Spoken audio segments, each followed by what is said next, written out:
Hello, hello. Good morning, good afternoon, good evening. Thank you for being here. Good to see everybody here. Nice to see everybody trickling in the chat as we're getting things rolling. Welcome to another week. All right, it's been another week. It's been IBC is this weekend, and I've been following along remotely, mostly just seeing what John has been posting from here to record. But yeah, good to see everybody here in the chat. If you have a question, start your message with the letter Q, and it makes it easier for me to spot as things get chatty in the chat, which is always nice. I did see a question here from someone that it scrolled off my screen. I don't know why, but it was about the map. So if you're wondering about the map, sadly, I don't have this packaged up in a way that you can use it. It is a bunch of custom code that I wrote to do the animations. It uses a Google APIs. It's a little bit of JavaScript. It is, however, not something I can package up easily because of Google API limits and just the hassle of dealing with all of that. Plus, I have no good way to charge for it, which I would need to do to justify all that amount of work. So there is speaking of John from here to record, if you do get H2R graphics, let me put a link to that in the chat. If you're not familiar with H2R graphics, it's a great tool for doing graphics for your shows. But this is John. There is a feature in here that has a similar map. You do have to go through the trouble of getting your own API key from Google for the same reason as me, and it just doesn't work exactly the same way. But it's a pretty good option. And yes, thanks Bailey for the link to John's channel. Okay, so couple things from IBC that are notable and relevant to this channel, I think. One is the buttons from Elgato. They call it, or buttons from Companion that work with the yes, I'll accept your cookies. They work with the Stream Deck Studio, which is the new thing from Elgato. So they made a new rack mount controller with buttons that look very similar to Stream Deck buttons. And this is a partnership with BitFocus that makes Companion. Very exciting, really interesting to see how that's kind of working out in terms of not treading on each other's toes of Companion's still going to be Companion open source. This is definitely not just for Companion. It's got its own product around it too. So really interesting. And then also, of course, the YOLObox Ultra, not YOLObox Ultra, YOLObox Extreme, which I don't think it's on their website yet. But they did announce it there. So yeah, it's not on their website yet. But YOLObox Extreme, which is a 8-input version of a YOLObox. So there were some comments about that. YOLObox Extreme. So I don't think it's released yet, but they have announced it. But I don't think it's actually out until later. I think Frank said January or February of next year. So this is just a sort of sneak peek version of it. So if you were there, then you could actually see it. YOLObox's naming is getting convoluted. I mean, I still feel like it's a lot more straightforward than a lot of Blackmagic's naming. So there is that. At least it's I don't know, it's somewhat representative. You got Mini, Pro, Ultra, Extreme. Not the worst thing. What is the difference between the YOLObox Ultra and the YOLObox Extreme? So they did have, let me see if I can figure out where this would be. Where do they, I don't think I'm on, I don't really want to go onto Facebook on my computer here. But I think they posted it on Facebook. But it is essentially an 8-input version of a YOLObox. And apparently Facebook is suspicious that I am logging in and makes me confirm on another device. Let's see if this works. Ah, yes, there it is. Great. I just want to show you because they have pictures in their Facebook group on it. No, do not send me notifications. Oh my gosh. There we go. People are posting sneak peeks of the Extreme in their Facebook group. Where is Frank's post? So it is there. There it is. So it's huge. it's really big, and it's got so many inputs. I do like that they turned them sideways because that makes it not so wide. I suggested that Blackmagic turned their ports sideways too on the before the Extreme came out, and I think this is the right call. So yeah, 8 inputs, 2 outputs, and then we still got, you know, USBs like normal. Somewhere in here there's a feature list. There it is.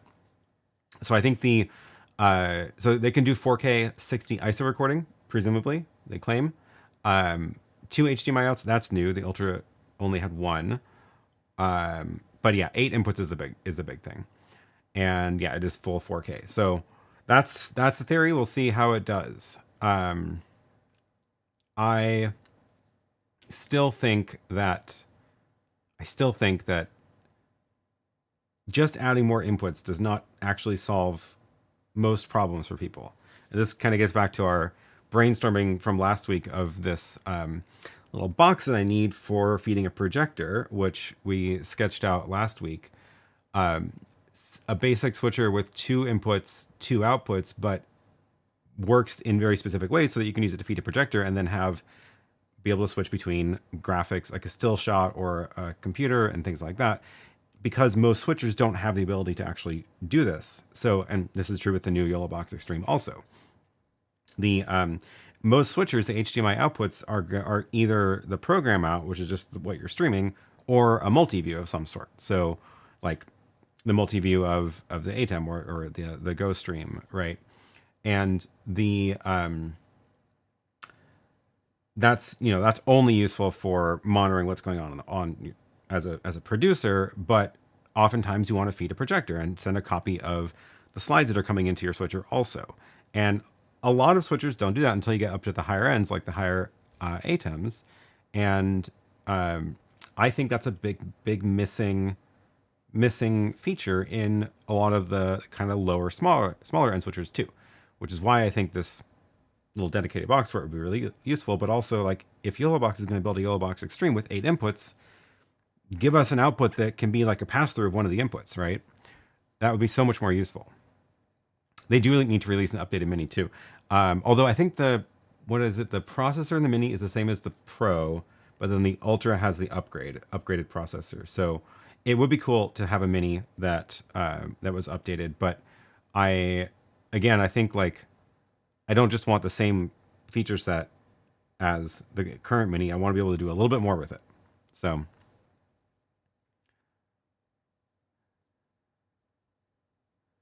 the GoStream Duet is still better for most things because you don't have to buy a lot of SDI converters. Happy with my Ultra. Yeah, I agree. The GoStream Duet did a really smart thing with the combo SDI HDMI, and I was also a bummer with the YOLObox Extreme, is that they didn't mix SDI and HDMI. So can't the ATEM Minis do a direct feed of an input source out the HDMIs? Yeah, but the problem, and this is what I was talking about last week, the ATEM Mini, like small 4 input ones, only have 1 HDMI out. You can kind of work around this now that you can get multi-view out of USB. So if you're streaming out the streaming port, multi-view out of USB onto a computer monitor, then you can use the HDMI to feed a projector, and that does work. But oftentimes you're going to want to use the USB to record to a drive, or use the USB as a webcam input, and then you're stuck again. So the Extreme has 2 HDMI outputs, and the Extreme or the Extreme SDI version has 4 SDI outs, and those are all routable. Yeah, for sure. But I'm trying to go even smaller. So it's really the ATEM Mini SDI that is the first one that can do that, because it does have 2 SDI outs.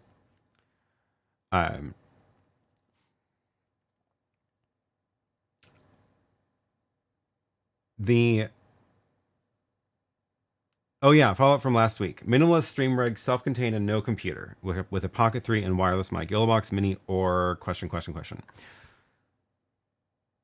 I've done this a couple times now while traveling, and the YOLObox Mini is... I think the YOLObox Mini and Director Mini are 2 good options for that. They work similar, so both can take a webcam in, both do the full streaming encoding on the box. You can wire internet or use Wi-Fi on both of them. So really, it's about the trade-offs between the Director Mini and the YOLO Box ecosystems, which you might have a preference for one or the other already. So probably just stick with that if you're happy.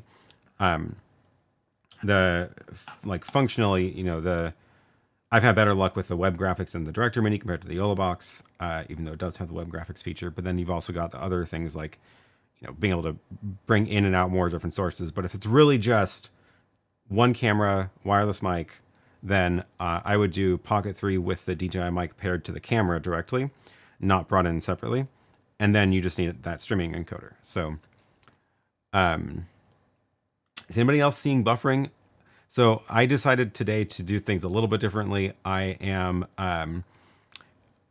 turned on the web presenter and I still haven't done the work to redo these cabinets. I need to do this really soon. I need to take everything out, all the gear, all the wires, undo all of it, cut out a giant hole here for the new fans, for the fans that I bought, and replace the fans with a giant one on both sides, and then do all the wiring for the power, 12-volt power for the fans. Or maybe it was 5-volt. I can't remember which one I got. Anyway, I turn on the web presenter, which is over here, and then it just, because it just gets so hot and it doesn't have the right ventilation out the side because it only has a small hole for a fan. It just started whining, and I was like, this is annoying. I don't want to hear this right now. So I turned it off, and instead I'm actually streaming from the ATEM Mini SDI ISO, which is what I use if I need ISO recording. If I need to record 4 cameras quickly, I'll use that. I'll route 4 cameras to it. But you can see that this is the multi-view from it. But that's what's streaming right now, and it's doing SRT to YouTube. So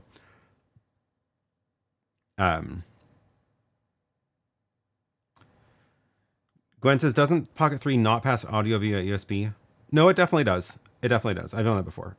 Yeah, I've done several streams with the microphone connected to the Pocket 3, and it does pass audio through the USB. No buffering. Great. Oh yeah, so I mentioned that the reason I was concerned is because I'm using a separate, I don't normally stream from the ATEM, so I was like, maybe something's wrong with it. Also, it's one of the, I'm doing SRT to YouTube again, so it's one of the first times I've done SRT from the ATEM instead of the web presenter. Matt says, I have an Ultra, so I know to help the customer be easier than using a device I don't have. That's what I'm going with. Cool. Yeah, I think if you are familiar with the YOLO Box and happy with it, then the YOLO Box Mini is a good option for that, versus getting into a whole new thing.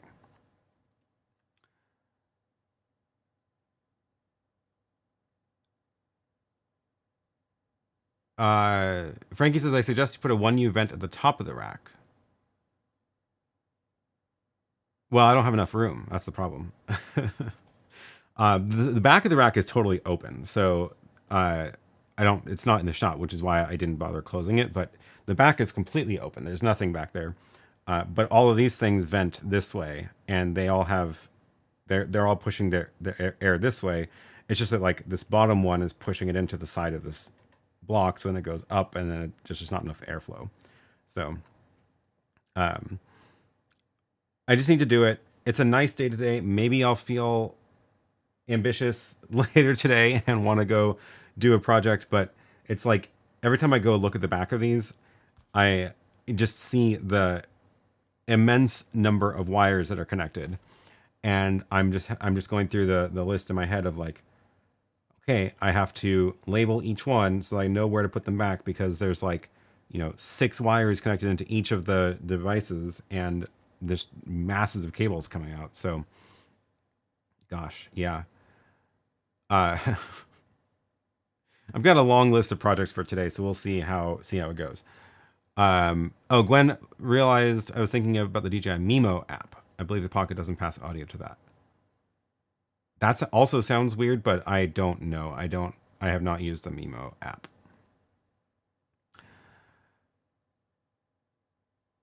Do you think that Director Mini can natively handle a zoom input, that is being able to include in future firmware updates and have ISO of each participant? I suspect not. I don't like actual native zoom integration on the Director Mini. It would be really cool. But I suspect not. That would be an interesting device though, is like it's a Zoom box, and it would be, this is kind of actually one of the things I sketched out in a wish list video a while ago, but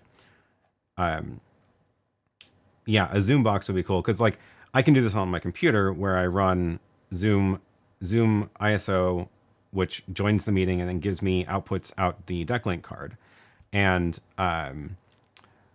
the so it's definitely like Zoom ISO is now actual Zoom product. They bought the company that made it, so and then they like really fleshed out the SDK, so it's really possible to do this kind of thing in third party platforms too. So they definitely could do it. Like you could build a little Android device that joins a Zoom meeting and provides Zoom like not just outputs, but like sources in the switcher. So it's possible. I suspect we won't see it on the Director Mini anytime soon. Maybe if Magewell works on a Director Extreme, Director Ultra, Director Pro, Director Max, whatever you want to call it, maybe they could do it there. It would be a very cool feature, though. I would love to see that.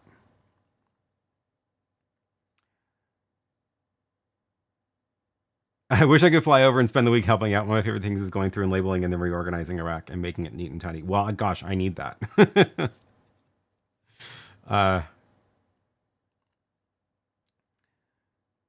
Yeah, you should work for a data center. That sounds great. Okay, I'm getting behind on the chat. Oh my gosh. There. Don't forget to start your message with Q, otherwise it's going to get lost really soon here. From Lloyd, does the ATEM Constellation 2 ME have 2 downstream keyers on each ME, or is it a total of 2 downstream keyers for both MEs? So the way that the downstream keys work in the ATEMs is they are not tied to an ME. So see how I have this like upstream key buttons up here for ME2 and ME3, and they're like, you know, different. These change state because the upstream keys apply to the ME. Downstream keys don't apply to the ME. They're literally down. That's why they're called downstream. So it's, you've got like your ME4 feeds into ME3, ME3 feeds into ME2, ME2 feeds into ME1. This is why I can choose from the top layer. I can choose to bring in to ME2, 3, or 4, but from ME2 I can't bring ME1 into it because it's like under. It's like if you were to draw a diagram, they like, I really like Roland's diagrams of this, and I feel like it would really help in this as well. But I mean, I've got to, I guess I can draw it. I guess I can draw it. Let's do that. How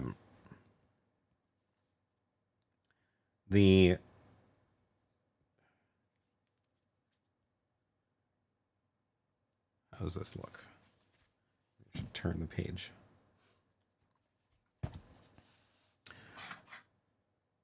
If you were to visualize the different MEs, it's you would have, let's do it like, let's do down, up or down is which direction do you want up or down to be? I guess we're going to go right to left. So ME1 is over here, and then ME2, ME3, ME4. So for these, ME4 can feed into 3. It can also feed into 2. It can also feed into 1. ME3 can feed into 2 and 1. And 2 can feed into 1. But you can't, for example, send video this way, right? So video flows that way. And then you've got any of your sources feeding into any of those. But then your downstream keys are over here, and you've got 4. So you've got, well, this is the Constellation 4ME, but 2ME is the same thing, just half as many. But these are literally downstream. So DSK, oh, now I don't remember which way they go. I think it's like this.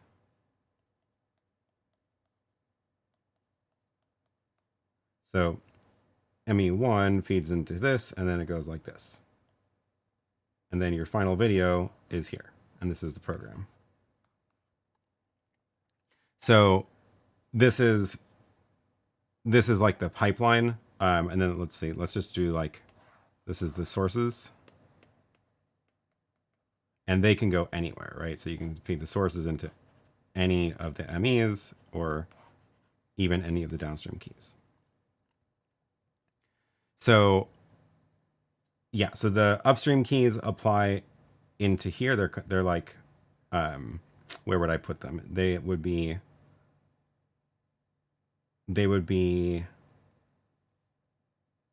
like inside of it, upstream key. So it's like inside because it applies to the output of the ME. So if you have upstream key configured on ME2, it's going to apply to the output of whatever you're sending out of ME2. That makes sense? This would be useful if Blackmagic published these kinds of diagrams, I feel like. Those are cool. Okay. Great. Thanks for drawing it all out. I get it now.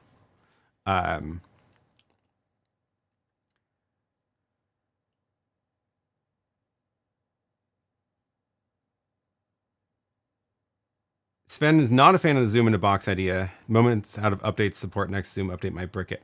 Well, it would be like, it would essentially be like a computer where you have to update it regularly. So it would be, I would assume it would be done using probably Android, possibly Linux, but you know, it would be a computer, and it would have to follow the updates and track the Zoom SDK updates.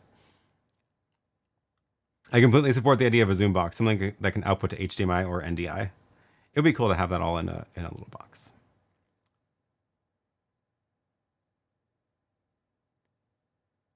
Okay, let me scroll back before I get too far away from the chats. I was trying to find your follow-up video where you said you'd go through your bike rig used on the Portland cycle, but couldn't find it. Can you post a link? Did I don't think I ever actually did a video. I think I just talked about it in live streams. It wasn't, I didn't do a live stream from that ride this year though, so it wasn't much of a rig. It was just cameras I was carrying. How does it work with the DVE allocation? Is there only one DVE with the 1ME Constellation 4K and 2 with the 2?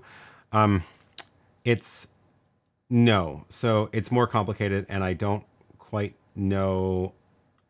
There's definitely limits to it. So like if I go to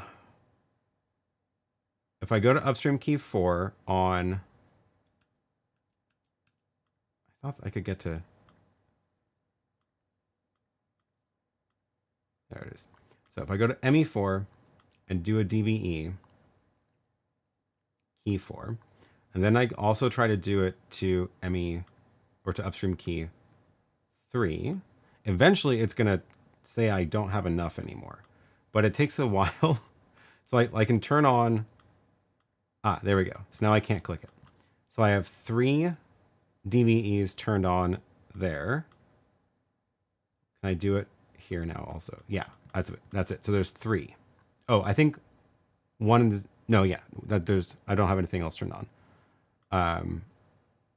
No, I do. There's 4. ME2 has ME2 has one turned on right now too. So there's 4 DVEs. There we go.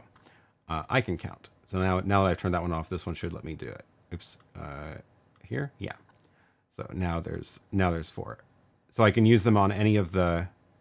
It's 4 DVE processors, and I can use them on any of the ME layers, but there's only 4 processors total.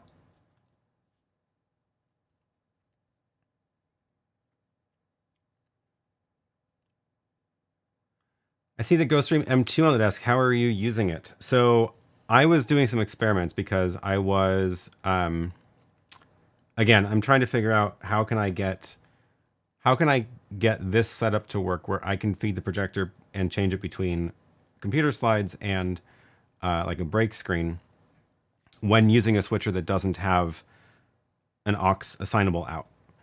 So like these two do. So, you know, the GoStream and the ATEM Mini Extreme both have an extra HDMI out I can use for that. But if I'm using like the Director Mini or a Yola box where I don't have an aux out, I need to solve that problem another way.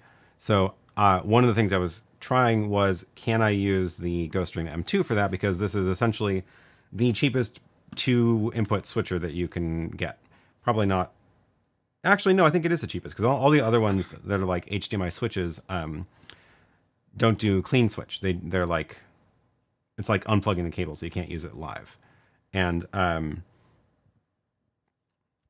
so I got this to try it, and it definitely is like more than I need, but I can show you what it does. Let's see, somewhere in here I have, speaking of ME2s, MEs, let me turn that back on, I think.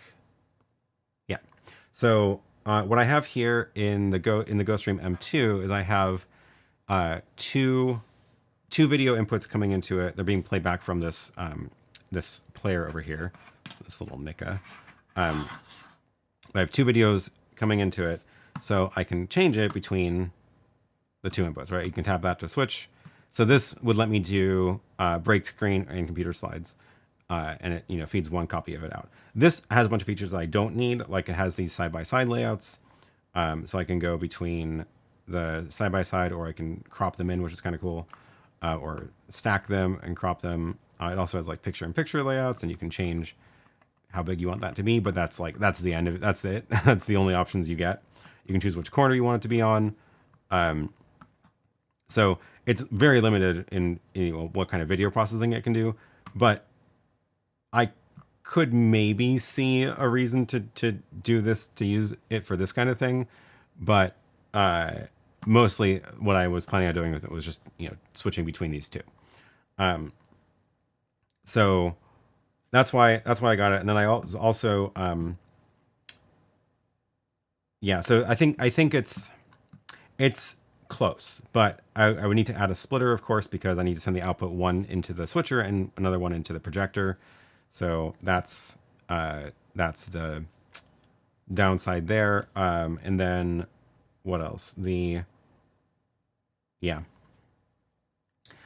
But I wanted to, I'm going to write this all up and send this to OSEE and see if they can make a switcher that does this. The good old Micca Speck makes me feel nostalgic. So this is the 4K one. I got the 4K one, and I've got it rigged up to this ridiculous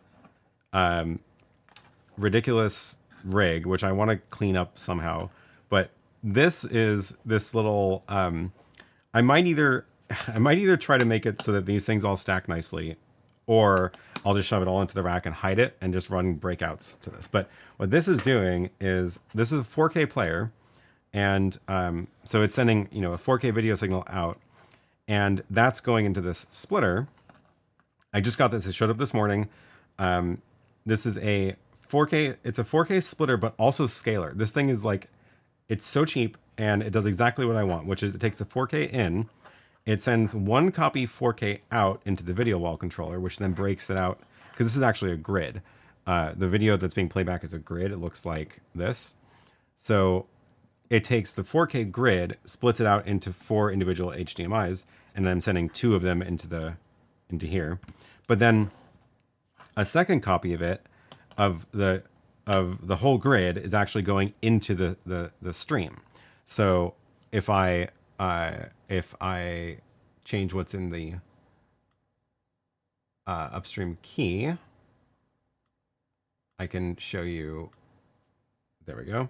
So this is the video being played back from the Micca, but this thing is scaling it down to 1080 so that I can actually feed it into my live stream, scale down. So now this is basically like a little video playback box that I want, which is I pop in an SD card, and then I get 4 individual outputs if the video is a grid, or a downscaled 1080 version of whatever is being played back, so I can feed it into the stream. So that's pretty cool. I wonder if Lily's talking about the federal budget or Aaron's studio budget. Yeah. But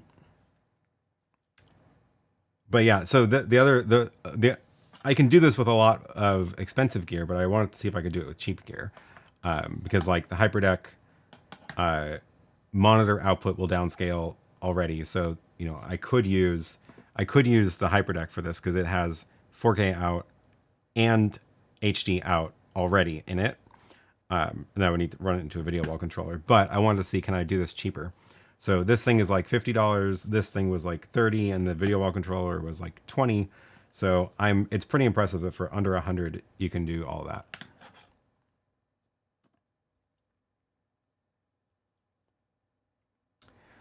Chris says, can you recommend the OSEE GoStream as a good switcher? Yes, I can. And I have a video recently posted, 2 videos recently posted about the GoStream. So do check them out. One is a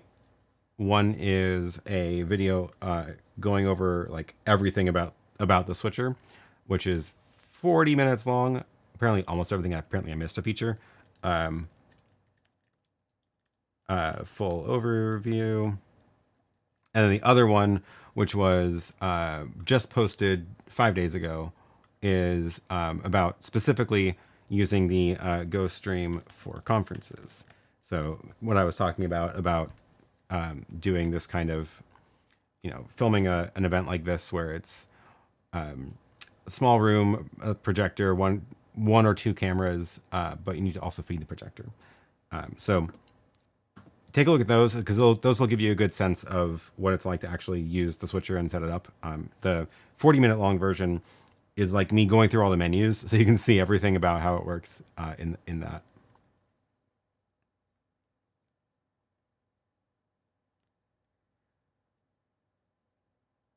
Peter says, is there a difference in quality between different streaming encoders? For bonding reasons, I stream GoStream deck output through OBS, Wirecast, or Remix. Are they as good as GoStream and each other? There's definitely a difference in the streaming encoder for sure, because the encoder is the one doing the actual like H.264 encoding.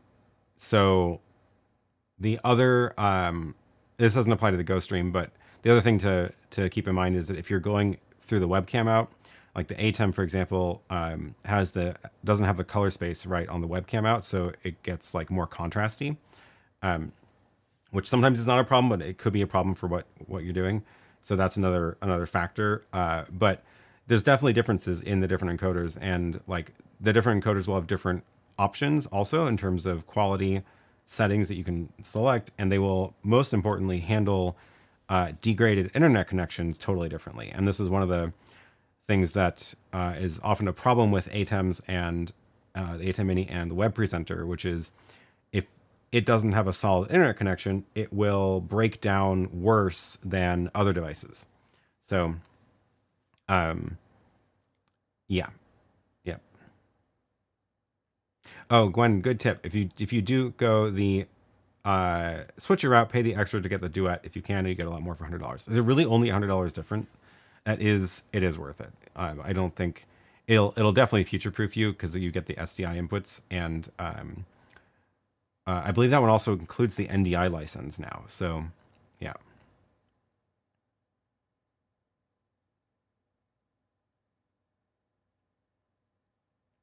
ATEMs have a black level issue on both webcam out and the internal encoder.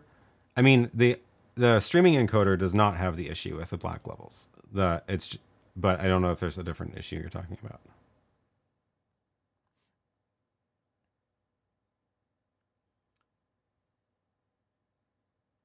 Do you think the GoStream Duet has longevity with its thermals and firmware updates? So the GoStream Duet adds a fan, so that definitely helps. The original one does not have a fan, so on one hand it's silent, but on the other hand there's no fan, so it'll get hotter. So that's the other reason that you might want the Duet. But yeah, so far I'm been impressed with the device and their support for it, and I suspect it will be around for a long time.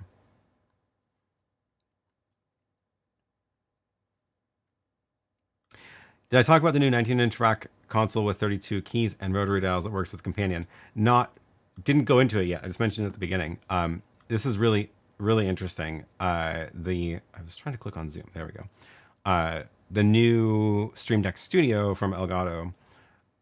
It is $900, which sounds expensive until you start looking at alternatives for how much things like this cost, and they get very expensive very fast. So it is a good price. I like that it has PoE, so you can just put it into a rack with one cable. That means it's also a lot easier to stack a bunch of them. The software they have for this, I haven't actually tried it yet, but they have new software called Buttons, and it's like totally different than Companion, but you can do some similar things in it.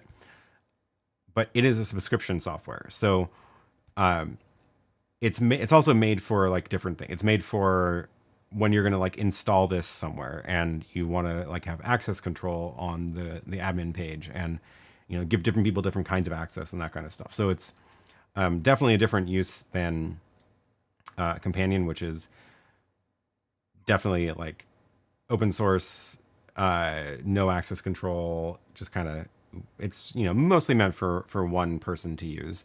But I think that's really interesting. They did also say that this does work with Companion, so if you do want to use it with Companion, you can. So I'm going to try to see if I can maybe get them to loan me one or something, because I want to try it out. I don't have any room left in my rack, so I don't have any room to put one unless I get rid of these screens. And because I need these patch panels on the bottom, that's like the whole point of this, is that I get USB power and HDMIs and stuff on the top of the desk. So I would have to move some stuff down to the bottom rack or get rid of the screen. There is another LILLIPUT screen that has, it's one unit, has like 8 mini screens on it, so that can be kind of cool. But yeah, I'm happy with it. I like also with the Stream Deck how I can move it and get it close to me if I want, versus that's a little bit far to reach over there all the time.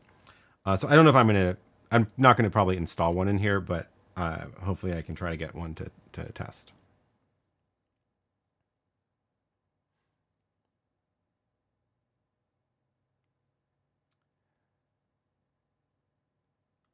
Han says, I found that sometimes I need to mute the audio in the HDMI feed to the projector in the venue for my ATEM without muting the audio sent to Zoom.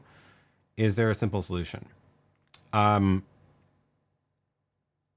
on what ATEM, because apparently one of the things Blackmagic announced, which is not out yet, so I can't try it, unfortunately. One of the things they just announced is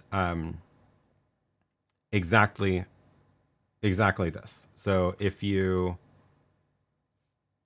yeah, it's on their press release page, but it's what the heck? It's on their press release page, but it's not actually out yet. ATEM switchers, audio mapping on Constellation HD. So I can't install this yet because it's not actually out, but this means that there is going to be some sort of option in the audio for the outputs of the Constellation HD line, where you can change what audio goes out. So in theory, if you had a Constellation, you could solve it that way. I doubt that would come to the ATEM Mini line, but because it's taken them so long to do it for the Constellations anyway. But other than that, there's not a good solution without adding another box. So you would need to go from the ATEM to another switcher effectively, or like a box where you can click a button to mute the audio on it.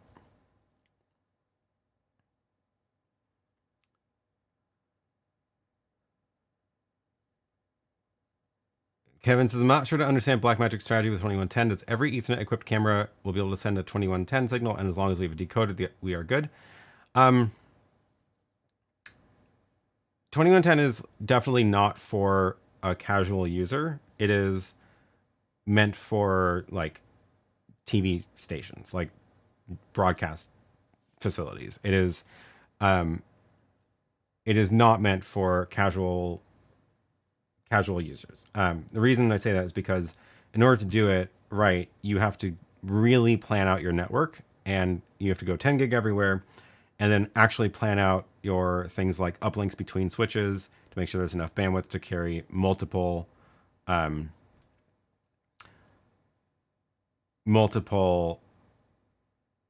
like one 2110 signal is going to be 3 gigabits, and so if you have 3 cameras going down a pipe, that'll saturate your 10 gig connection. And then if you have another set of 3 cameras, you need more pipes between them. So it's like it explodes.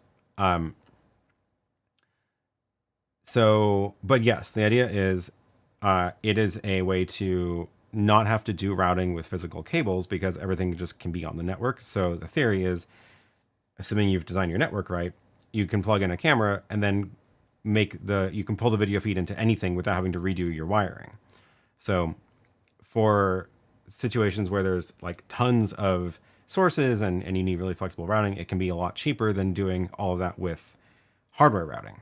Like even just my setup here, I have you can't see it, but on the lower rack, I've got the ATEM 4ME, which is 40 inputs, SDI inputs, and above it I have a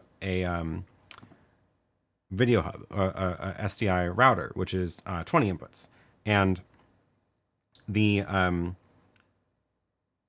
what that means is that I have to choose physically which things go into which device. So like a HyperDeck, I might run a HyperDeck output into the video hub, but that means in order for me to get that into the ATEM, I have to go from the video hub to the ATEM. So that it's limiting. Like I've had to make some decisions about what goes where, and I have to live with those limits now. Versus if everything was 2110, then including the switcher, then in theory at least, all your sources are always available anywhere, and you can just pick and choose. So it'll be interesting to see. I feel like the 2110 line from Blackmagic is not complete yet, so we'll see what else they come out with.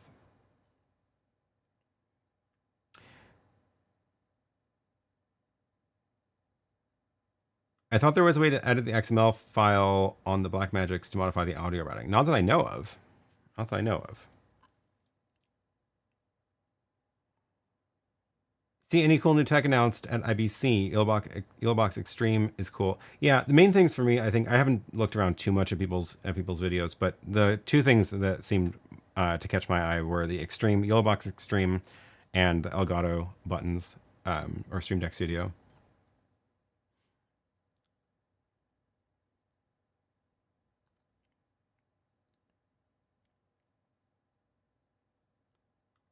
I agree. I think it should be a normal thing that gear manufacturers make output ports assignable or configurable instead of just forcing it to program out.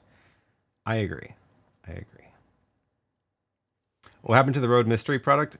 It's still a mystery. It's still a mystery for now. That's all I can say.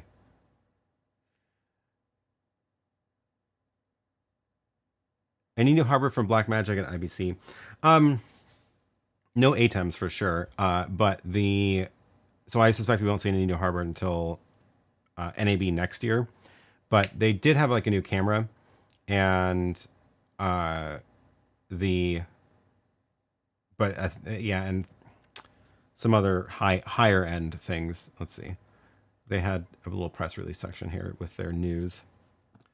They had so the software for the ATEM is exciting. So the Constellation HD is getting the audio routing.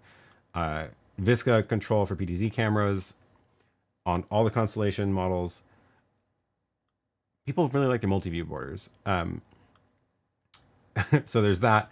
The Pixis monitor, which I mean that's cheap it's a good price for the monitor, but the camera's like $30,000 or whatever.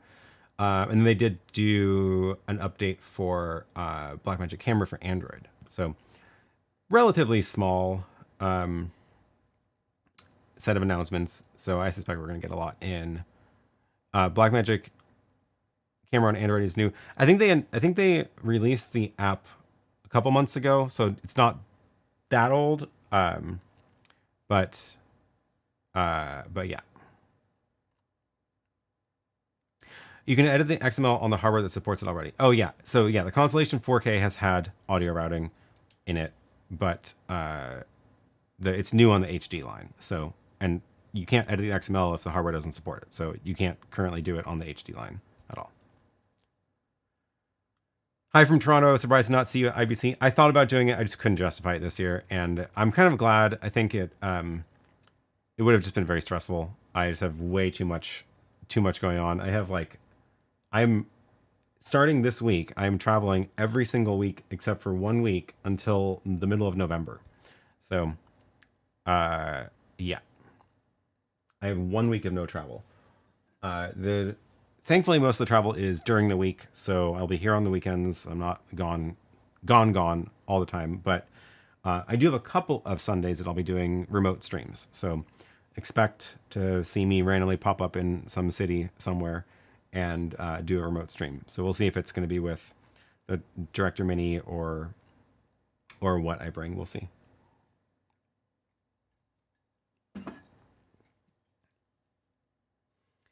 Any chance you're coming to New South Wales? No, my chance for that was March, and I could not justify it. The tickets were like, it was like $3,000 or $4,000 for the round trip, and I couldn't make it work.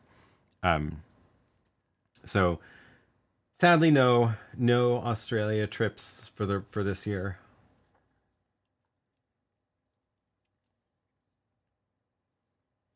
Micah says, I feel your travel pain. I haven't been home since the week after the boat. What? It's been over a month. Wow. Ryan posted a YouTube video about modifying the SDI audio routing by editing the XML files. Yeah, I think he has the Constellation 4K though. So that's why.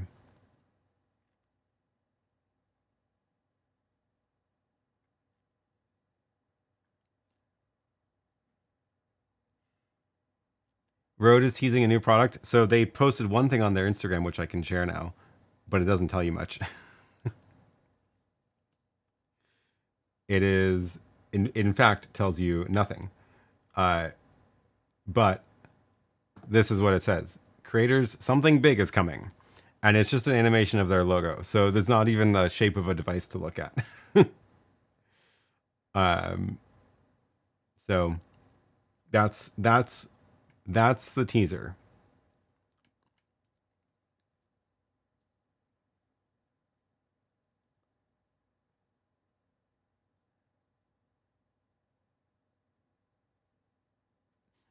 Where was I?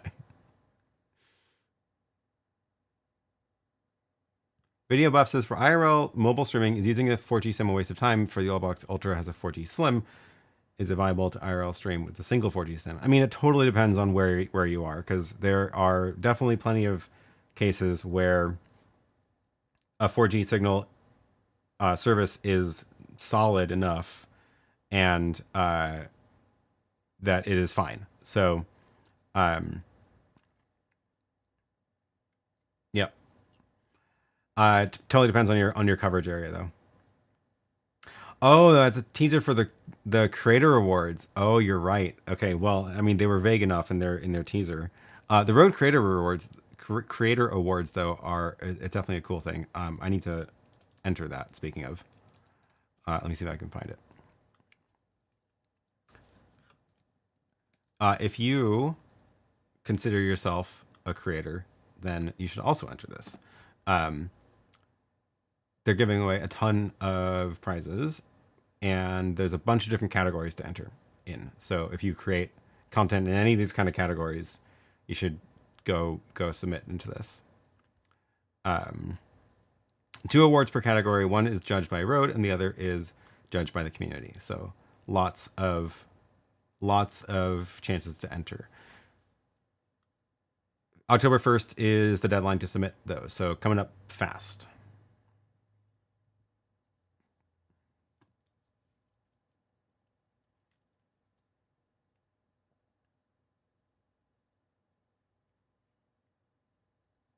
That was announced a few days later. That makes sense. Still, just gonna say, their little teaser was not specific enough to know what it was for. So, Matt says, I had a traveling job for 5 years, 2.5 million miles in 5 years, Japan twice a year, and all over America. That's a lot.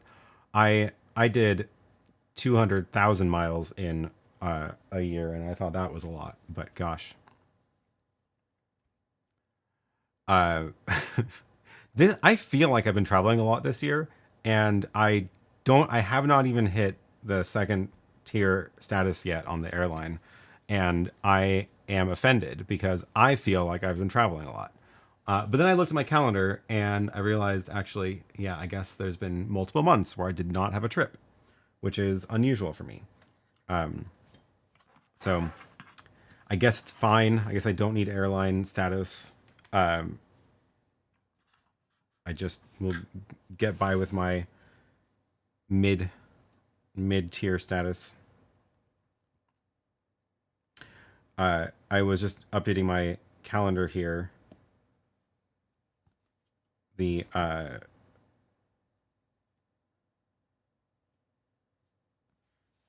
this is a digital version of my wall calendar. I have a giant version of this on my wall, but you know, there's like whole blocks in here where I didn't travel anywhere. Like I barely went anywhere in the summer.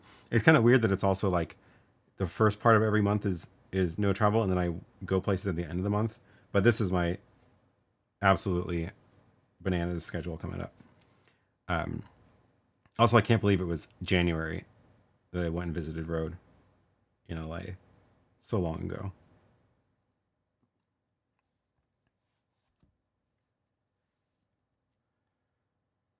You need more time and money for the house. I do. That is a true fact. I just got MVP Gold again, and Alaska is my backup airline. Oh my God. Yeah, I'm not even MVP Gold on Alaska right now. I'm going to hit it by the end of the year, but not even right now. It used to be I would hit 75K status in the first 3 months of the year. Gosh. Somebody has to stay home to feed the kittens. It's true. It's true.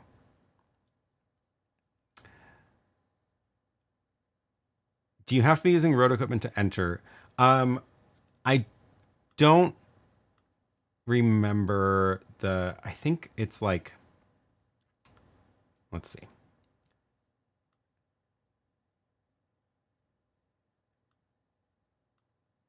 There was, it's an FAQ.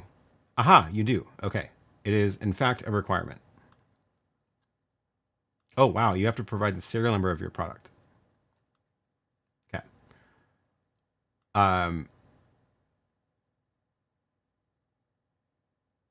Proof of ownership of an eligible Rode product. It's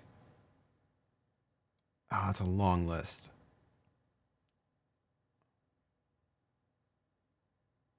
I mean, it's like any of their products, so that's plenty of options. It could just be a microphone.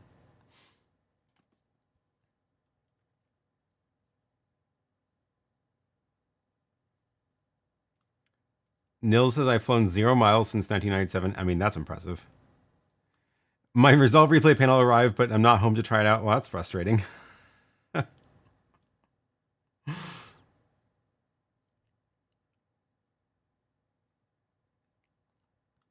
With the Micca Speck from last week, can you get it to boot into UHD or HD mode by default? I had one of the previous gen. Seemed nice, but I was stuck at 720. Yes. Okay, so funny story. Funny story. Last week when I was trying this out, I did not set the settings on the Micca correctly. And in fact, what had happened is it was booting up into HD mode. So it was taking my 4K video, scaling it down to HD, and then breaking out those back into HD. So each small grid was breaking out into HD. So that's why it was a little bit blurry. But now it's actually properly 4K. So let me show you how that works. So now that I have the full screen, I can actually get the menu on the screen. So if you go into the settings, there is a display resolution setting. So this, you can do auto, which this is what had happened last week. It was set to auto, and then I plugged into something so it negotiated down to 1080. But you can now actually set the resolution and force it, and now it will always output 4K here. Or if you didn't want that, you could output 1080. So now you actually get the option. So you can force it into that mode. And then the other setting I hear, which is I set in here, which is autoplay, and I have it autoplay videos, and that way, as soon as you pop in the SD card, like watch, I'll take this out. So as soon as I should probably go back to the home screen on this. So now as soon as I pop in the SD card, it's just going to start playing the videos. Should start playing videos. There it goes. So that's great. It's exactly what I want.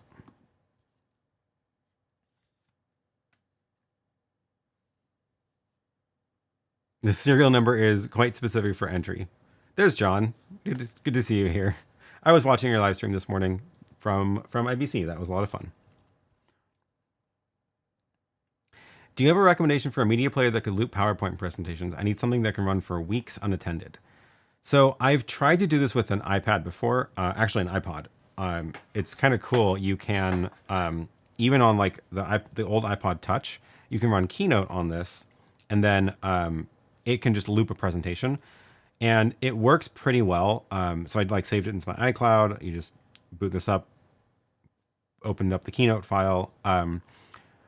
It is Keynote, not PowerPoint though. And it mostly works unattended. The problem is that I wouldn't trust it for weeks at a time, because it might try to run a software update, or it might just. I disabled going to sleep on it, so it would just play continuously. But still, like, it's not quite. I wouldn't trust it for weeks. Thanks for watching. It went great until it didn't, and then we got there. I was impressed at how well the signal was working from inside the expo hall until you went to the other room, and then we got some very cool digital art instead. But you got it working again. It was great. You know what we should have done was planned on having you join this stream, but now it's too late, and I am not set up for that anyway.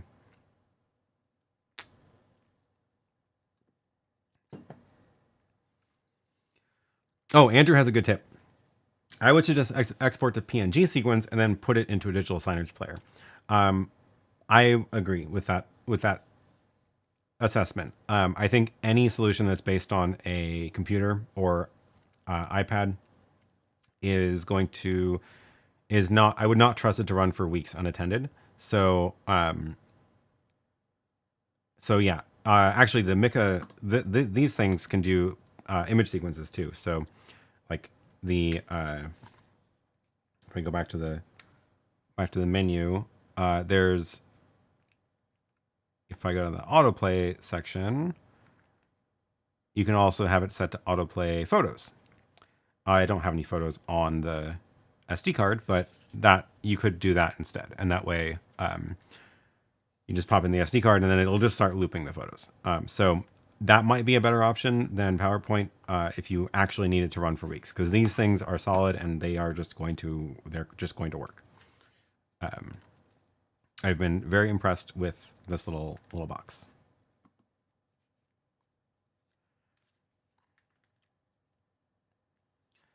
Art Audio says there's been a ton of mini micro wireless microphones being released. Any plans to do a side-by-side anytime soon? I know, seriously, everybody is building them now. It's like something happened and the technology got cheap enough, like the chips got cheap enough for something, and now everybody has one on the market. Every brand has one. It's out of control. Also HDMI transmitters. I did a video a while ago about the little RGB link HDMI transmitters that they sent, and I was impressed with it, and like that's cool. But I did a video about it, and for some reason it like blew up, and it has like 200,000 views, which is very unusual for me, and I don't know why.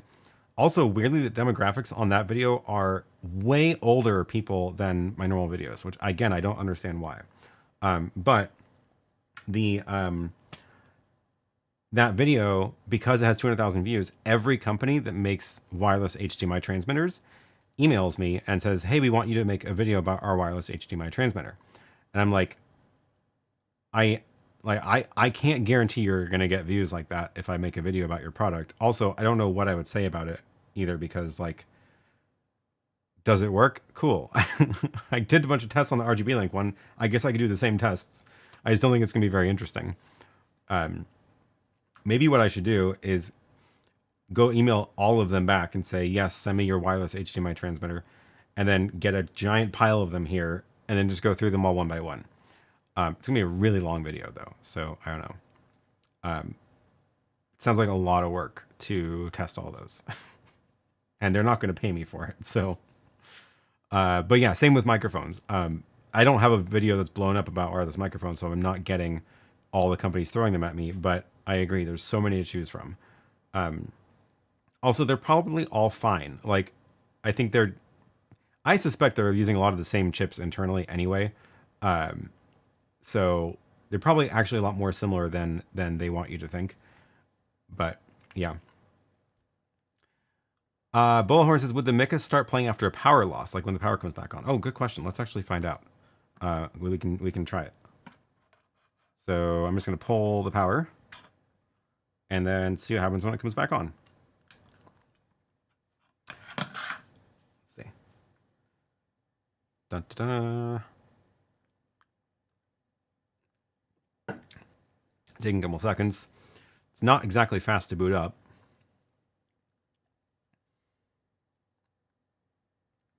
Okay, it's in fact, very slow to boot up. Oh, there it goes. And it looks like it's going into video. Yeah, great. So that was like, I don't know, 20 seconds or something. I'm probably not good at judging time like that. But yeah, it does. It just went back into video playback mode. So absolutely, like, this is fantastic for digital signage. Stick it on the back of a TV. And actually, one of the, I am not using their power supply. I am actually using a USB to DC cable. I love these things.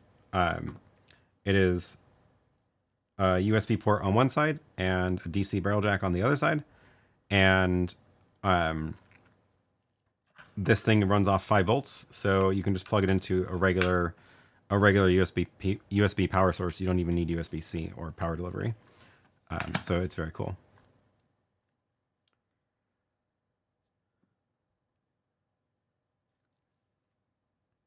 Aaron says, I've been testing the new Blackmagic instant replay workflow. So far, it's awful, very disappointing. I'm curious. I'm curious what problems you ran into. I would say it's not straightforward. Like, it takes some time to learn, but I was definitely impressed with what you can do with it, especially considering the cost. And that's, again, the key thing here is that, like, getting a 8 camera replay system is not cheap. Oh yeah, and this is a good point, Michael, is that with the hardware panel or without? Without the hardware panel, I agree, I would not be impressed. It is awkward to use in just the Resolve software. But once you add the hardware panel, it's like, it's really, really kind of amazing. It does take some time to learn though. So,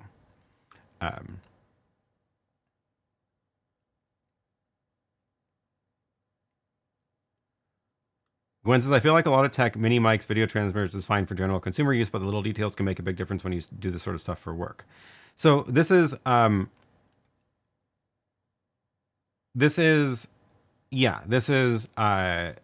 true. I think that there's a lot of these little details that are also important for general consumer use too. Like, if you actually look at the difference between all these wireless microphones that come out, the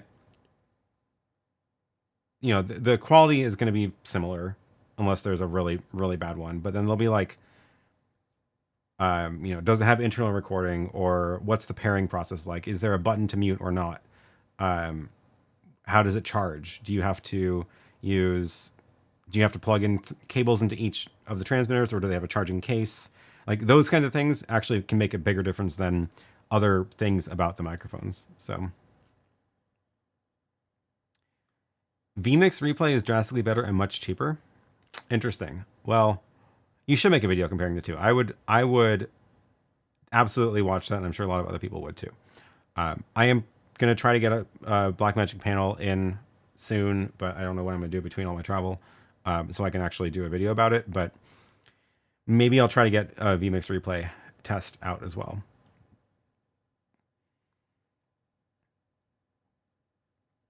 If that would also autoplay video like that when an input signal is lost, it would automatically do what you were trying to make happen with your mini conference setup. I mean, if it had an input signal, yeah, but but it's just an SD card. But yes, Tom Buck and Curtis Judd did videos about microphones. Good call. Yeah, go watch their channels. They're gonna have better tests than I can do for sure.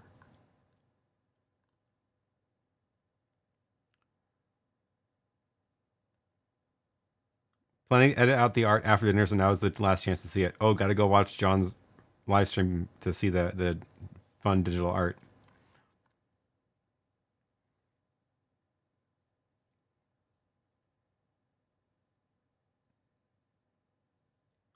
Thanks for addressing 2110 as a network guy. Blackmagic made it seem like all you do is plug it in and you're good. I mean, once you get it all set up, yes, you plug it in and you're good. Also, if you're doing only point-to-point stuff, then yes, this is true. So like if you're using the 3x3 converters, so 2110 to SDI converters, and if you have one on each end and a network cable between them, then yes, it just works. You don't really have to think about it, and it's kind of cool. But as soon as you're doing more complicated stuff, then yeah, you have to plan out. Like actually, this is I have a problem right now with my setup. I have the converter here. This is the SDI 2110 converter, so I've got 3 ins and 3 outs on it. And then in the computer, I've got the deck link card for it. So that's again 3 ins, 3 outs into the computer. Although I think only 2 ins and outs on the computer work right now on Mac for some reason. So hopefully they fix that. But I tried to rig that up with the rest of the rest of my network, my Unify network here, and that is causing some problems with my VLANs. So I need to figure out what is the right checkbox I'm missing. I thought I did it all right, but yeah.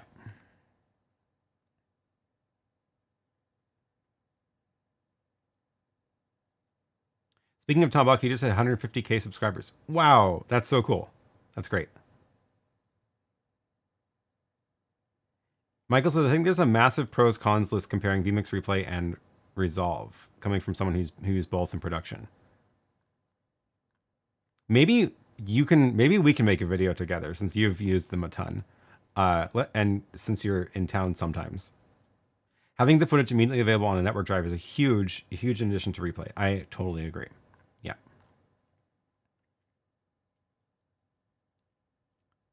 Thanks for the links, Bailey, Tom Buck, and Curtis Judd.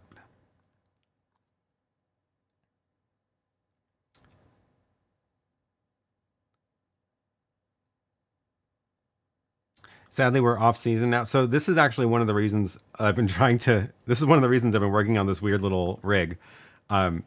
So what you're seeing here is an ISO recording of Lily's live stream, which is not really good for instant replay, but I'm prototyping it. So the idea is I can ISO record 4 or 8 cameras of a live stream and then be able to play it back to test things like this. So now I can take these 4 HDMI inputs and feed them into any video switcher.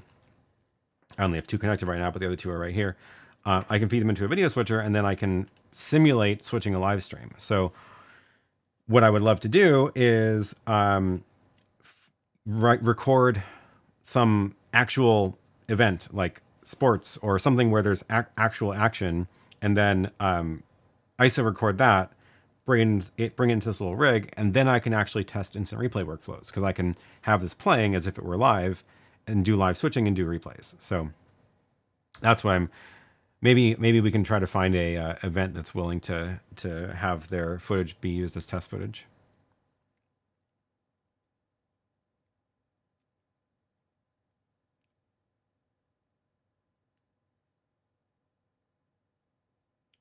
Is the live view solo Still the best device for IRL streams, or is there a better, more affordable option today? Thank you. Huge discount of B&H. Interesting. I wonder if they're planning a new release soon. I don't have a ton of experience with using encoders for IRL, so I don't. My understanding is yes, it is still the best option. I do know that there's a new Kilo View device which should be on its way to me pretty soon, which looks like a pretty strong contender for up against the Live View, and so I will test that one out and do a video about that one. So, but then yeah, if you're, oh yeah, Andrew has a good point. LiveView has the advantage of ease of use. All the config is handled for you. There are more DIY options too. So it depends on how much money you want to spend, basically. I've been doing that same thing. Oops. I've been doing that same thing with Twitch live streams since I work mostly in esports. Oh, cool. Yeah. Oh, Robert can send me ISO footage if I want. Yeah, please. Yeah, if anybody has footage that I can use for this, I would happily take some. If you want to just give me ISO files, then that's great. I'll combine them. But what I've been doing is I've been combining them into this into a single 4K video feed as a grid. So, and then I can load it onto this little contraption, which I should really make a little. I'm trying to decide if I should how do I make this not just this giant mess of wires? The answer might be I put it into a rack and then I just have 5 ports coming out the rack and a USB slot or something.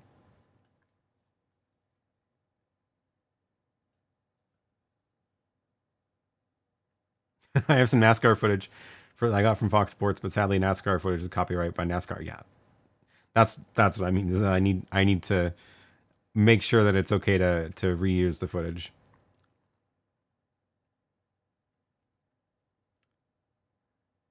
Robert says, I just received the hardware panel and it does make the replay system easier to use. The issue is I need to figure out with the replay system is the delay between the live and access to the recorded video.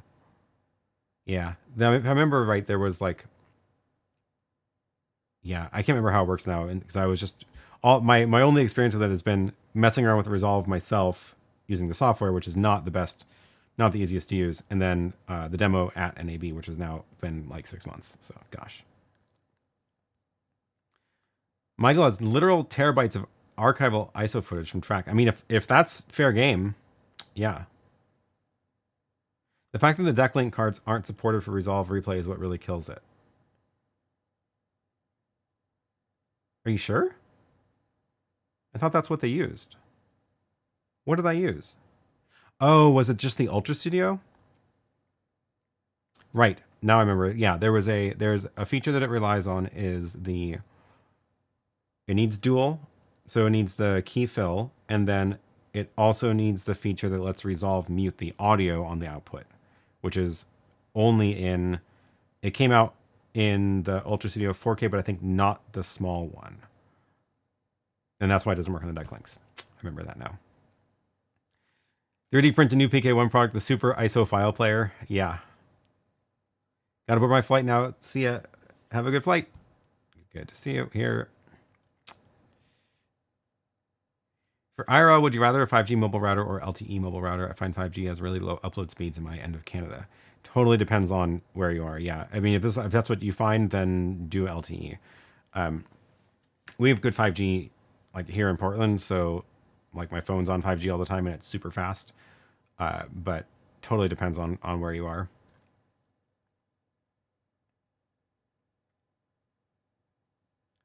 So what I'm looking for is real footage of a real event where instant replay would be actually useful. Because right now all my instant replay tests have been me sitting here instant replaying, poking a button somewhere, or now I could at least instant replay on Lily's stream, which is maybe I can get the replay of the cat walking by or something, or that Mario Kart game that I recorded with the cats. So just trying to get a little bit more realistic footage.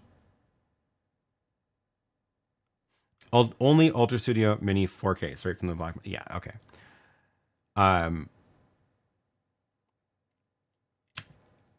I have a feeling it'll probably come to the deck link. at some point. That's my suspicion. I don't think there's any reason that they would want to limit it to the Ultra Studio, but that was probably just because it's just work to do it.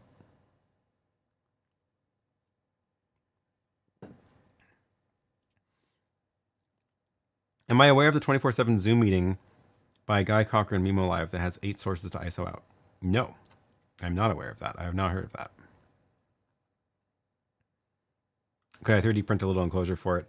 Yeah, okay, so that's not part of it. It's just this. So I need access to either the micro SD card slot or USB, and I could put these on USB thumb drives instead of SD cards. This has the advantage of I could get a little extender cable to move this so I don't have to have this on the edge of the box. And then I need these 4 outputs or cables that go to little keystones or something. And then this one needs to go onto the outside also. So ideally I would have like these 5 HDMI ports on one side with a USB port next to it, which sounds a lot like keystone jacks in a rack. So that was my, so I could, put all this into the rack there and then just have keystone jacks that I use for it. But I kind of like the idea of having it be a little box too. What do you want, 1080 or 4K or 24p or 30? 30p, 1080 individual files, and then I'll combine them into a 4K.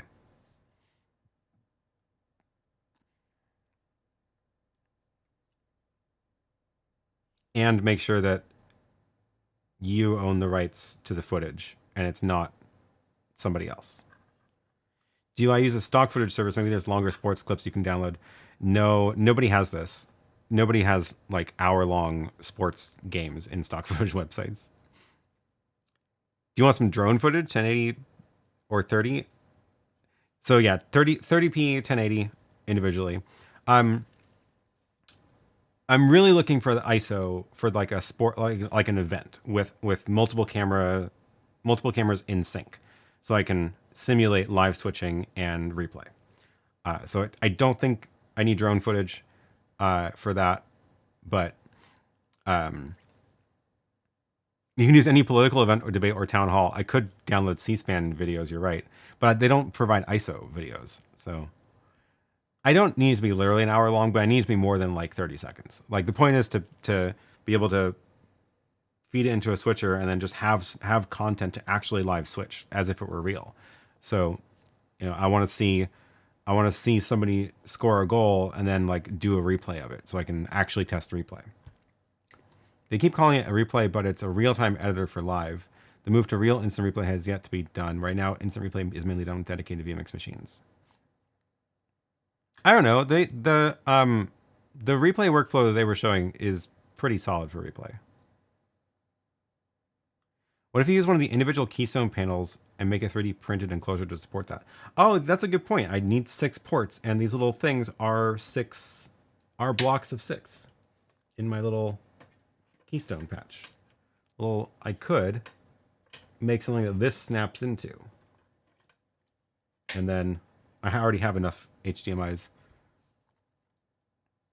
Maybe I'll do that. Oh yeah, it'll also work with the new media player 10G, which is 955 but isn't released yet. That thing is super interesting, and I wish I had a reason to get one, but I don't really. Is it here? Yeah, media player 10G. It just has it ticks a lot of boxes. I was thinking about this actually in the context of so like they're showing it with the replay workflow, but yeah, connections for replay monitoring and extended desktop. So if you think about it from the conference workflow, you could. I need to see how the audio works. I'm assuming this is just like audio from the SDI input, so need an audio mapping feature in the ATEM to make this work. But this could sit up on a podium, and your presenter could plug in their laptop like over USB or over Thunderbolt, or isn't there HDMI input, or is it only Thunderbolt? only Thunderbolt. So they plug in their computer over Thunderbolt. It shows up as a second screen so they can share their slides out, and then this can feed. Oh, I'm thinking of the. Is this the one I'm talking about? Media player. Ah, I was thinking about the 2110. That's converters. I'm actually talking about this one.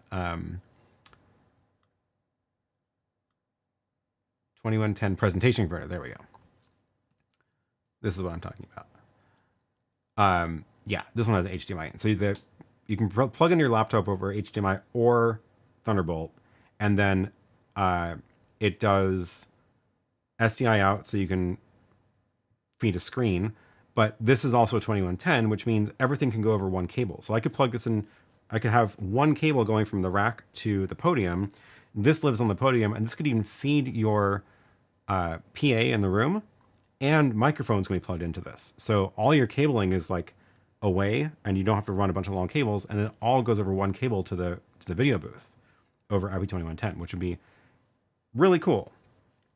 So I'm really curious about this and would love to try it, but I don't think I quite have enough of those kinds of gigs to really justify buying one. But yeah, we were talking about the replay. The media player 10G is like, it's purpose built for the replay workflow, and it's like, it's made for that, and is a replacement for the Ultra Studio effectively for that.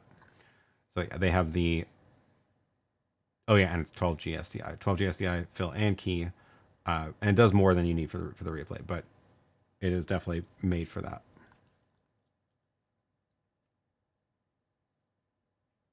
Just another reason that production folks should not even consider purchasing a production laptop without Thunderbolt going forward. That is true. That's true. It's high school football season. I can get some of that and let it run for an hour. Do you need it with time code? I don't need time code. I do need to make sure that it's got like, that it's like model released and stuff so that I can actually broadcast the footage, and it's okay that it's, you know, filmed.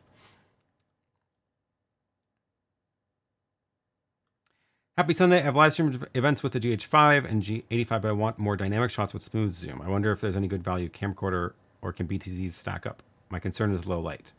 Low light is always the challenge.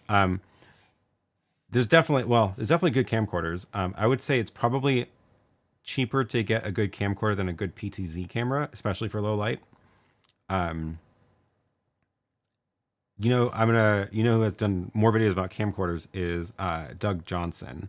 Let me link you to his channel, because he actually uses a lot of camcorders in his productions, and I do not. So take a look at his channel for some recommendations on camcorders.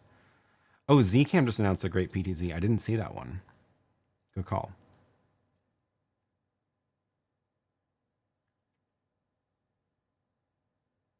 What about the small conference? Is the setup now decided?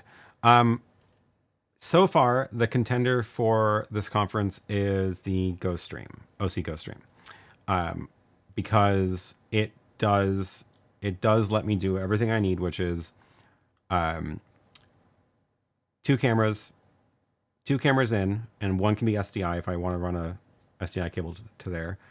I might just do everything with fiber HDMI though, because it's not a huge room. Oh, that was my presentation switcher. 2 cameras, multi-view out, projector out with the 2 HDMIs, and slides from the presenter. Possibly just direct connect fiber HDMI, possibly through a decimator. And then for the audio, it's going to be the Rodecaster Duo, which is not turned on right now. But the Rodecaster Duo is, oh, that's way too zoomed in. This is what I've been playing with for running the audio for the event, because it has the analog outputs for speakers, and it has a wireless mic. So I'm now also trying to decide between for the microphone setup. I need a microphone from the stage, which is going to be a wireless mic. So I could use the Rode Reporter mic, and that pairs directly to this, which is cool. So there's no separate receiver needed. But then it's of course at risk because it's 2.4 gigahertz and not its own UHF band. I also need to be able to speak myself. It turns out I will be actually reading Q&A from the Zoom chat into the room. So I'm going to bring a little microphone for the table that I can talk into. So that'll be XLR. And then probably a good idea to have a backup wireless microphone just in case the batteries die or in case there's interference. So I might do another wireless mic brought into this via XLR. So we will see. But that's my plan for the audio. The big reason for that is because I can make 2 mixes in that. So I can send a mix of the microphones in the room to the speakers in the room, but then mix those levels differently than what's going on to the stream. And I can also, I guess this doesn't really apply here, but I'm not going to be playing back any video clips or anything, but like if I did have video clips, or if I like didn't want the person in the room to be mic'd, but I wanted them on the stream, I can do, different audio mixes that way. So the Rodecaster is great for that. That's the current contender. Can the Rodecaster Duo be automated with Companion? I don't think so. How would you handle the slide output to Zoom on that setup? Screen share. Oh yeah, good question. So in this case, the we're not doing a Zoom meeting, so it's all a Zoom webinar. So I'm really just treating Zoom as if it were YouTube. So I will be sending one video stream, not doing screen share into Zoom. So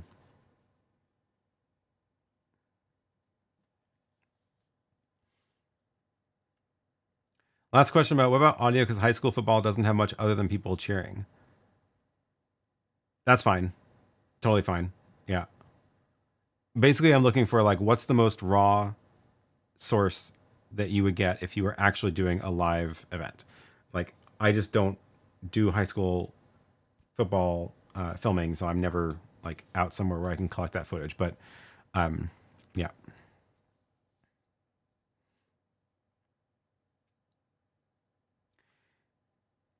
Gwen says there are great camcorders and PTZs, but they can be expensive.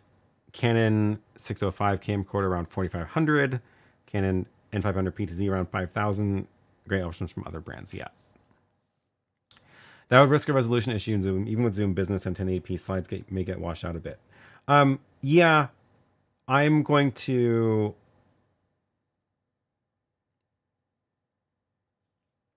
I'm going to turn on the checkboxes that will like enable the, what is it? I have to go double check this, but yeah, am I worried about Zoom's compression or does webinar not have that problem? The webinar definitely behaves differently than Zoom meetings.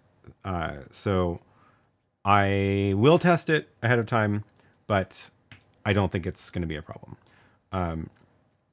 If I did need to screen share into Zoom, that is another set of challenges. But what would I do? For that, I need 2. Essentially, so you can screen share from a capture card in Zoom, I know. Let's see, let me try this right now. So if I go into that's not a Zoom. If I go into a Zoom meeting, tunnel vision, share. So you can share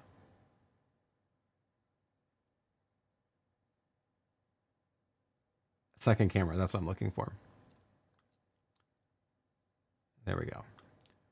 So do I not get a, is it just switch camera? Where's my option? I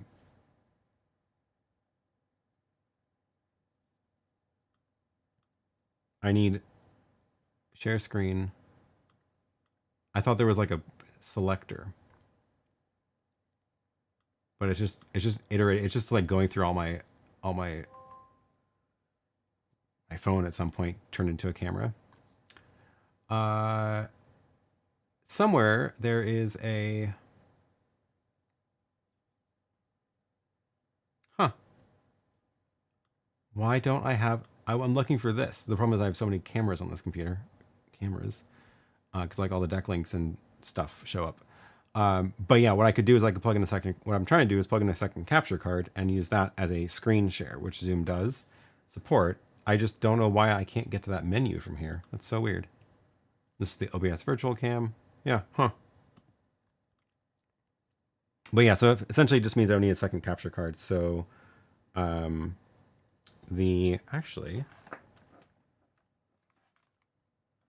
the GoStream M2 is not a capture card. That would have been perfect. But I can just use I would just need to bring like a splitter, and then I can just use the Elgato Cam Link or something.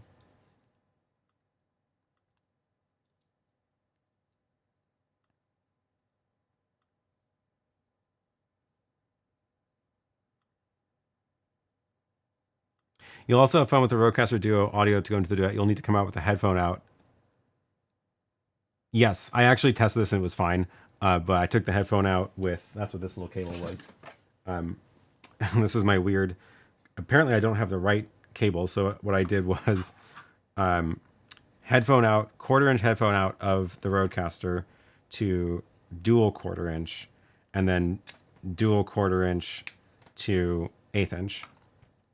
And this goes into the GoStream. So this worked fine for the Rodecaster. Rodecaster Duo to the GoStream. You can use a... No, other way around. So the reason I can use a... Let's see if I can lay this out on the table. What I need is I need a second webcam input into the computer. So I can feed the... So pretend this is the presenter's laptop. I need one going to the... I need one go... Actually, I need to actually draw this out now, because this is now too confusing. No, there was no noise in the GoStream. It sounded great. Yeah, it was totally fine. I wish I didn't have to have a pin on the on this. So let me get out of my calendar.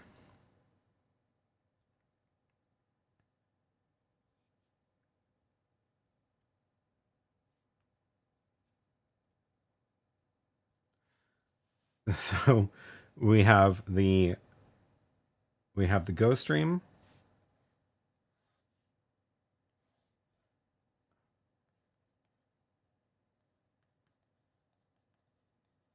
I guess I need to move this down a little bit. We have camera. We have a camera. Okay, so those go in. Then we have, that glare is just a little bit too much. Then we have the laptop, which is from the stage. This is from the podium. Podium laptop, which goes long cable into the GoStream. And then we have an iPad, which is my break screen. And then the two outputs, one output is a multi-view, and the other one is to the projector. So this is what I'm going to switch to the projector. And then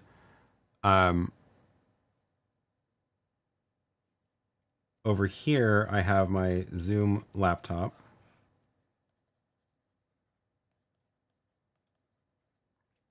And this is going to be a USB into this. Here is where I have the splitter.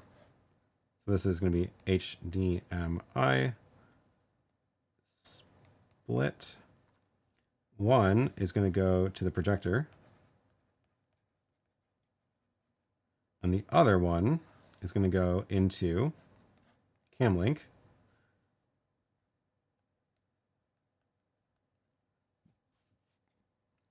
And then this is a second USB. That's what I need.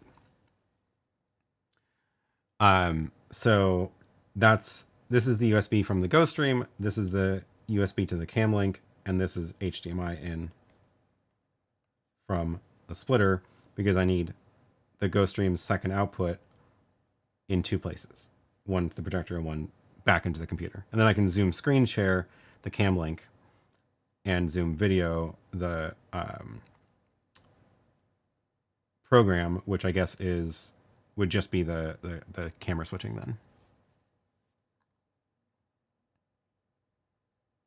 The illustration of a long cable.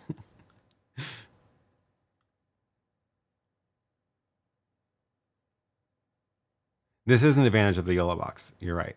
The USB out of the Rodecaster, USB into the YOLO box is definitely cool. Same with the Director Mini, so I could bring the Rodecaster audio better into the Director Mini. The GoStream does not support USB audio in, unfortunately. So we'll see.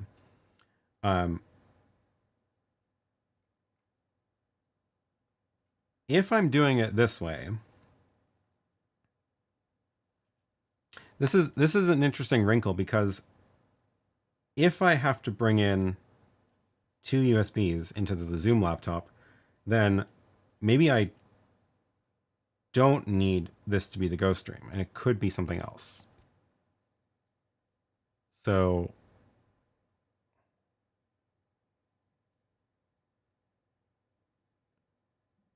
I might have to go back and rethink this, because yeah, the reason for the GoStream was to because of the assignable output, but also because it can do the super source layout, the side-by-side look, which if I'm not doing the super source layout because I'm doing screen share into Zoom, then I don't need the GoStream, and I could do this with I could actually do it with two of these instead and do camera switching on one and slide switching on another, and DIY an even smaller setup or something. Interesting things to think about. The only dishwasher on YouTube. That is a fantastic channel name. Is mobile live streaming fairly new and quite difficult to set up and achieve a smooth, no buffering video? I've gone through several different unlimited mobile hotspot plans. I've tried different hotspot devices and run out of data and got it with slower speeds. Oh yeah. So a lot of the problem with a lot of the unlimited plans is that they are they're limited. They have a cap on fast data and then unlimited slow data, which is not what you want for live stream. So first of all, you might just have to spend more money. Find a plan that is not unlimited. I have a 15 gig a month plan from Mint Mobile, and it is 15 gigs. And if I go over, I have to pay a ton. So I try to stay under. But as long as I can stay under 15 gigs, it's actually quite affordable.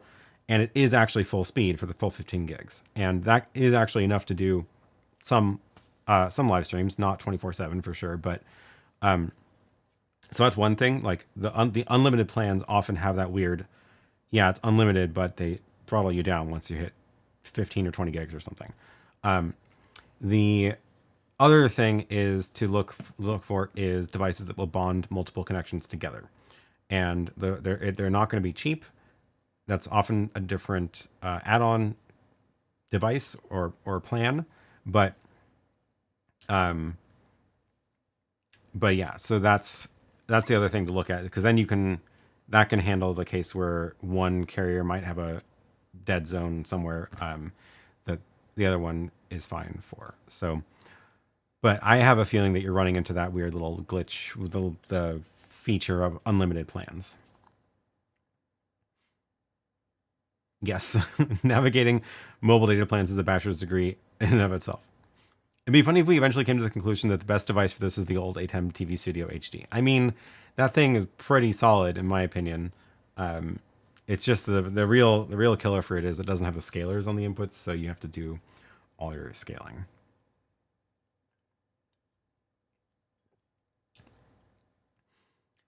Do you trust the splitter to work fine with both the projector and the cam link? Some just go dark when used and connected with devices with different native resolution or color space. I know that's the one trick with that is they can be finicky sometimes. Yeah, I need to somehow do some tests. The problem is I won't be able to actually test this with the real projector that we're using ahead of time. So, the definitely a concern. What like I could just bring an ATEM Mini Extreme. It'll do everything I need pretty much. Oh, I still have a second capture card problem. No, yeah, that's the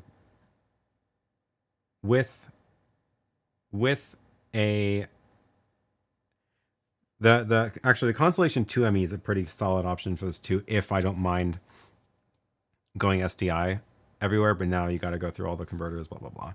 I don't know. It's like, why isn't this stuff simpler?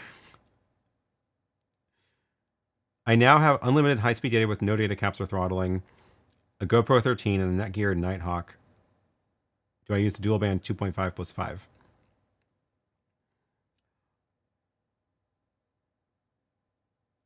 Are you 100% sure there's no throttling and data caps? You know, I've never actually used the Nighthawk, though.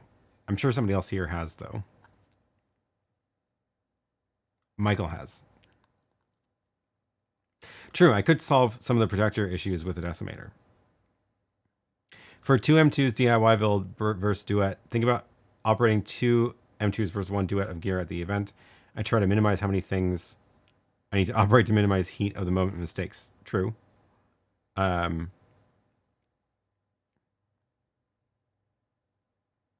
always bring scalers with me at any venue. Yeah, I probably should plan on that regardless of what I'm feeding the projector with. Because that is what the decimators are for. I'm back as we're delayed for maintenance. Oh no.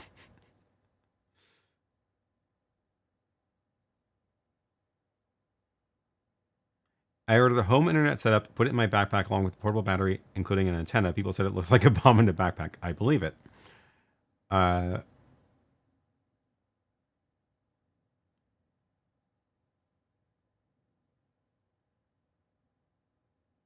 Could be your carriers counting it as hotspot data and not regular data. Oh yeah, that's the other. I forgot about that. That's another difference with some of these plans too, is that they are unlimited data for the phone, but not when the phone is acting as a hotspot. Then they have different speeds or different limits.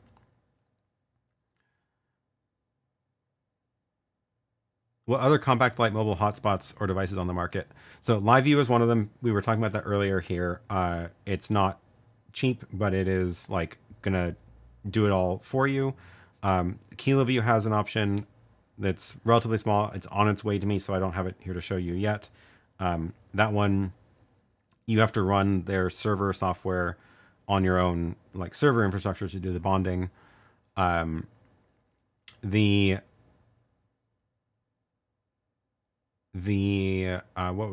some of the other ones?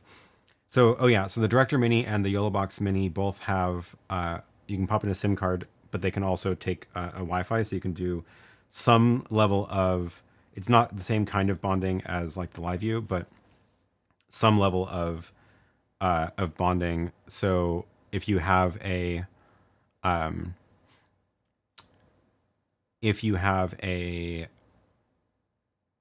hotspot like the Nighthawk and a SIM card in either of those devices, they can share the connection between the two.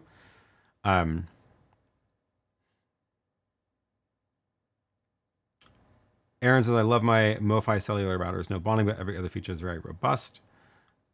InSeco makes some decent hotspots, but the Nighthawk is generally preferred as they all have Ethernet. So yeah, there's some ideas for you. What about the Constellation 1ME? That way it's a bit more compact.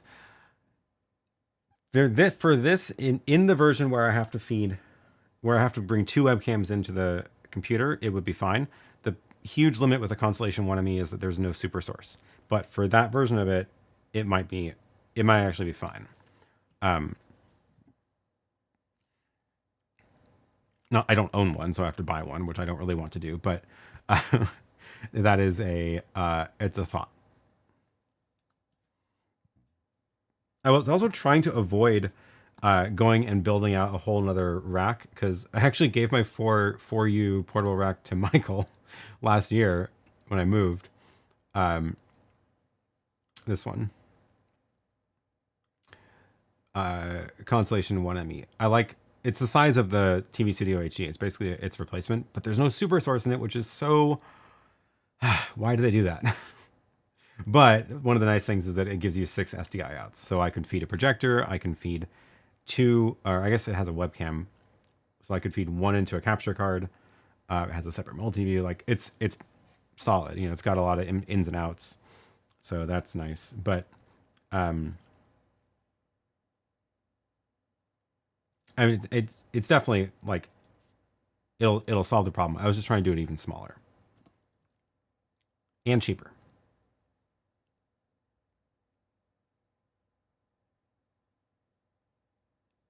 Is there a way to control audio on the ATEM SDI Extreme ISO with Companion? I just started using Companion. Yeah, totally. There is. There is. I have my Companion up. The generally what you're gonna want to do for Companion is go to where is the empty page? Oh my gosh. Go to the presets. This is the fastest way to find things. Go to the presets. I don't have the Extreme connected right now, but it's basically the same as the ATEM SDI. And the presets will often have stuff that you can use, although weirdly it looks like there's no presets for audio. So if you don't find a preset for what you're looking for, then when you create a button, search for the device, so ATEM SDI, and then here you can see all the stuff it can do. And if you scroll down, it's under the Fairlight audio section. So you can actually control an awful lot of stuff from Companion. You probably just need like this one, input mix option, so you can toggle sources on off, input camera 1, you can make it stereo or mono, all that kind of stuff. So yeah, tons of options there. Yes, the word you're looking for is Fairlight though. Theoretically, with the 1ME, you could add that to the 3D printed enclosure for the splitters. Oh, you got the Hollyland. I thought you got the rat case.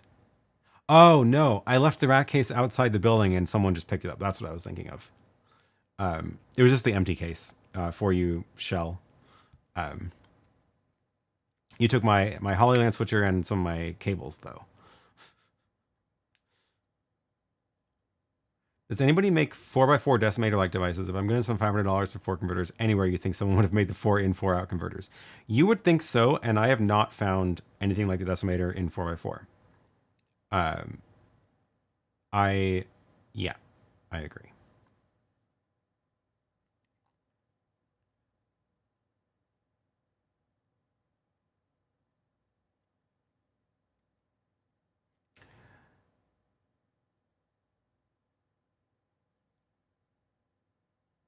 Okay. Oh my gosh. Oh, Bailey is out. Good to see you. Sleep well. Yeah, it's late there. Oh my gosh, we've been going almost 2 hours. Okay, we should probably wrap this up. Last thing I want to mention is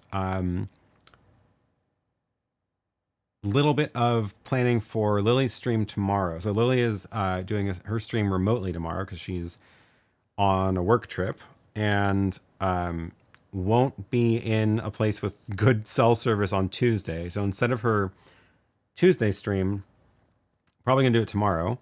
And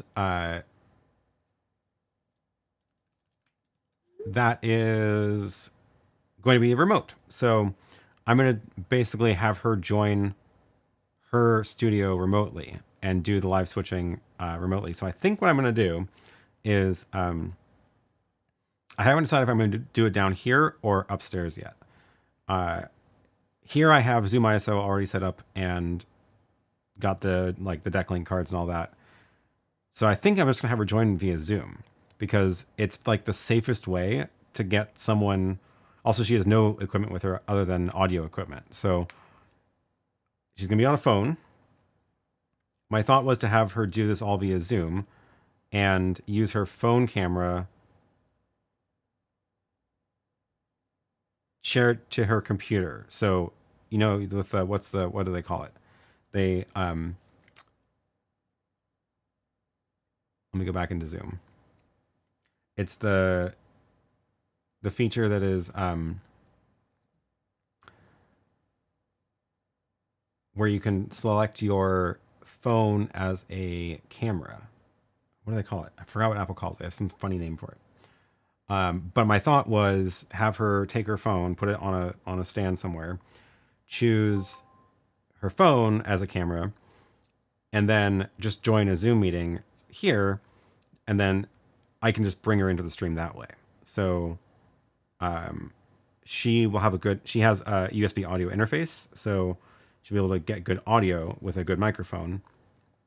But I think I'm gonna have her do this for video, and then like Zoom will handle the bad internet connection much better than a lot of other things will. So I think that's the plan. So the main question is whether I do it for continuity camera. Thank you.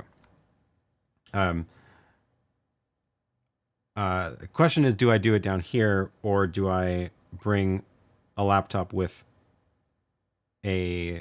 something that Zoom ISO can recognize upstairs and do it in her studio?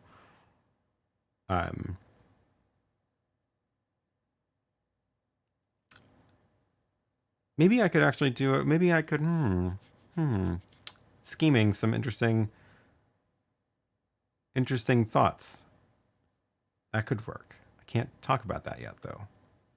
Okay, I have some ideas. But yeah, tune into, actually, you know what I should do? If I'm not using a device that is unreleased, I will do a BTS stream from here. So I will set up a stream. I should probably do it down here in any case. I'll set up a stream with like a view of this so you can watch the BTS version of her stream as well.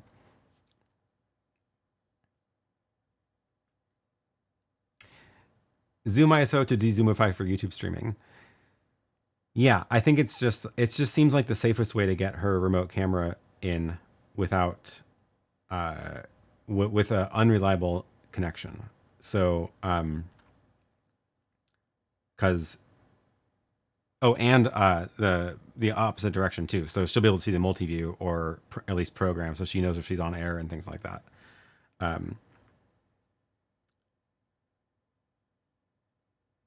The advantage of doing it upstairs is I can have cat cams on the stream though.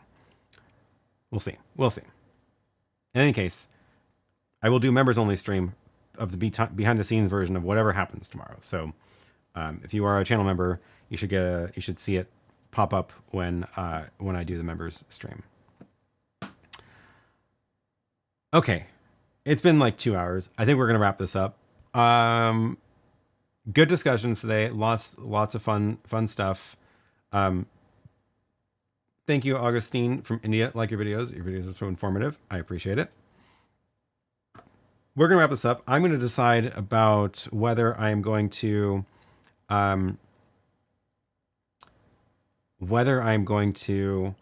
do this project of tearing these things apart now, or if I'm going to do something a little bit less intense this afternoon. So we will find out. Video Ninja, if you're feeling adventurous. Yeah, we will see. All right. Thank you everybody for your support. Thanks to our extreme supporters of the channel, Larry, David, and Marcin. And thanks to everybody else as well for being a channel member. If you are a channel member, make sure you go to the members section on YouTube to find a link to a Discord channel. And that's where I will post definitely behind the scenes photos of whatever I'm rigging up for tomorrow's live stream of Lily, and the and other BTS stuff that happens throughout the week. Yeah, thanks everybody. This was fun. Let's do an intercontinental stream. We'll all join from different countries. You know what? I want to do something like this for New Year's again. It was fun to have everybody join during the New Year's stream. So at the very least, I'll plan for it then. And yes, remember to give a thumbs up before you leave. Yeah. All right. Well, we should be back here next week. Same time, same place. I think so. Yeah. No mobile stream this this week, but at some point in the near future, you'll see me pop up from another city and with a mobile rig. So we will see how that goes. All right. Thanks everybody, and have a great rest of the day. Enjoy the sun if it is sunny where you are. Bye.